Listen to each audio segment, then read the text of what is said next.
एकत्र आलेत ते अख्ख्या महाराष्ट्रासाठी एकत्र आलेले आहेत, त्यांच्या स्वार्थासाठी एकत्र आलेले नाहीयेत। आणि नाही आंदोलन केलं ते महापालिकेतला जो भ्रष्टाचार चालू आहे, बिल्डरांना ज्यांनी विकत घेतलेला आहे, यांच्या हुकुमशाहीवर चाललेला आहे, यांना आम्हाला लवकरात लवकर दरेगावला पाठवायचंय।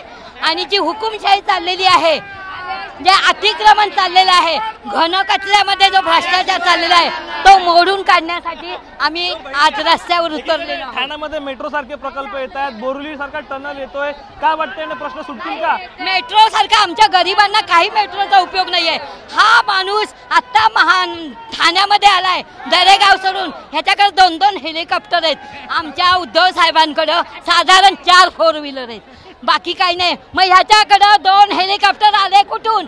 एवढे 62 बंगले, एवढे फ्लॅट, एवढे ऑफिसेस हे आले पाहिलं तर या ठिकाणी आता मोठ्या संख्येने जे आहेत या ठिकाणी आंदोलनकर्ते जे आहेत ते उतरलेले आहेत रस्त्यावरती। मोठ्या प्रमाणामध्ये या आंदोलनाला सुरुवात जी आहे झालेली